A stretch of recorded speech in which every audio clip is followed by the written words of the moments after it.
ini saya kira secara nyata itu menunjukkan satu peran militer di ranah sipil yang sangat kental. Agenda TNI itu sebetulnya pada masa sekarang ini seharusnya semakin mendorong TNI untuk benar-benar konsisten dan memfokuskan diri pada penguatan bidang pertahanan negara, ya, terutama dalam menghadapi ancaman dari luar, ya. Nah, eh, seperti misalnya, ya, saya kira yang paling aktual adalah misalnya wabah pandemi ataupun juga konflik Rusia Ukraina, ya. Nah, kondisi semacam ini seharusnya membuat TNI mengutamakan orientasi keluar, outward looking, ya, bukan ke dalam paradigma pertahanan negara.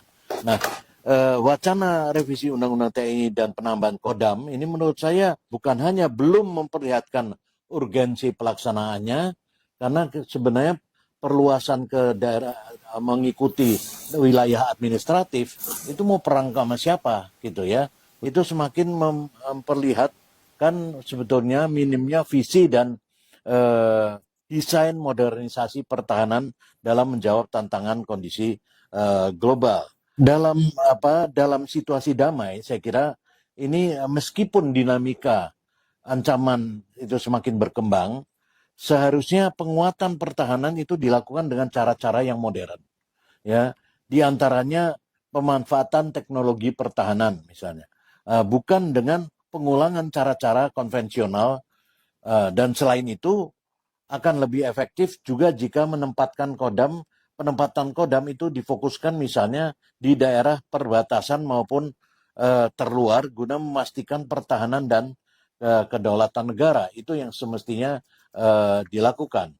Nah, dalam kaitan tadi dengan perspektif, saya tidak meninjau substansi terlalu banyak, tetapi perspektif politik di dalam konteks sekarang, masa kini, ini adalah dalam perspektif politik, pilihan waktu merevisi saat ini itu tidaklah tepat. Ya, selain masa kerja efektif DPR itu semakin berkurang karena menjelang pemilu ini kan, dan memastikan keterlibatan publik di dalam pembahasan Undang-Undang TNI juga amat sulit gitu di tengah kontestasi politik yang sedang berlangsung. Kemudian revisi Undang-Undang TNI ini juga harus ditujukan untuk memperkuat kepentingan negara dan bangsa. Karena itu saya kira tidak bisa dibahas di tengah kondisi polarisasi politisi yang menajam, ya, dan juga polarisasi masyarakat yang semakin terbelah, ya. Ini nggak pas karena lingkungan sosial politik saat ini saya kira itu tidak tepat untuk membahas substansi revisi Undang-Undang TNI yang perlu pemikiran jernih, mendalam dan visioner dan terbebas dari kepentingan politik praktis. Lalu revisi Undang-Undang TNI saat ini juga saya kira menggambarkan adanya potensi tawar-menawar politik, ya, antara TNI, Kementerian Pertahanan, dan juga Presiden Jokowi. Ya, TNI memilih waktu revisi yang berbahaya menurut saya, karena revisi yang menguntungkan TNI tentu akan dibarter dengan dukungan politik dari dukungan politik TNI menjelang Pilpres. Nah, sekalipun TNI netral, tapi keluarga TNI itu kan tetap memilih, ya.